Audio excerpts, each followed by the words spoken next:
வச்சு நாம் இன்றைக்கி ஒரு கூட்டு பண்ணலாம். இதுக்கு தமிழில் வந்து பச்சை பூக்கோசு அப்படின்னு சொல்லுவாங்க. இதுக்கு முதல்ல அரைக்கிறது என்னென்னு பார்த்தீங்கன்னா, நம்ம முந்திரி சேர்த்துக்கலாம், கசகசா சேர்த்துக்கலாம், காஞ்ச மிளகாய், ஒரு பச்சை மிளகாய், பூண்டு, இஞ்சி, ஒரு பெரிய வெங்காயம், ஒரு கைப்பிடி அளவு தேங்காய், 2 தக்காளி, சோம்பு போட்டுக்கலாம். இதை நல்லா பேஸ்ட் மாதிரி அரைச்சி எடுத்துகிட்டு வந்துடலாம். இப்போ தண்ணி நல்லா கொதிக்குது, அதில் நம்ம இதை போட்டு எடுத்துடலாம்.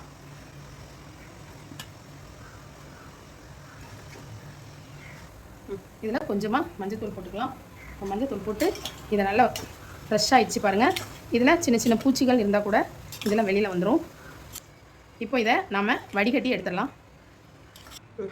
இப்போது சுடு தண்ணியில் நாம் போட்டு எடுத்துட்டோம். இதில் பாதி நல்லா வெந்துருச்சு. இப்போ நம்ம எப்படி இதை ஒரு கிரேவி மாதிரி பண்ணணும் அப்படிங்கிறத பார்க்கலாம்.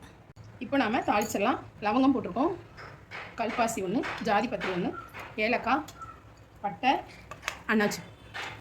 இப்போ நம்ம தாளிச்சிட்டோம். இதில் அரைச்சி வச்சுருந்தோம் இல்லையா, அதை சேர்த்துக்கலாம். இப்போ நம்ம தேவையான அளவுக்கு காரம் சேர்த்துக்கலாம். இது நல்லா கிளறி விட்டுருங்க.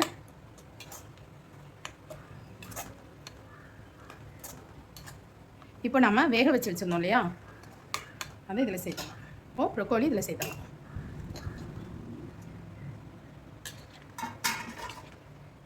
இப்போ நீங்கள் இன்னும் கொஞ்சம் தண்ணி சேர்த்துக்கலாம். இப்போ நம்ம கொஞ்சமாக தண்ணி சேர்த்துக்கலாம். உப்பு சேர்க்கல, உப்பு சேர்த்துக்கலாம். இப்போ இது நல்லா கிளறி விட்டுருங்க. நல்லா கிளறி விட்டு நல்லா வேகட்டும். வெந்த உடனே பார்க்கலாம்.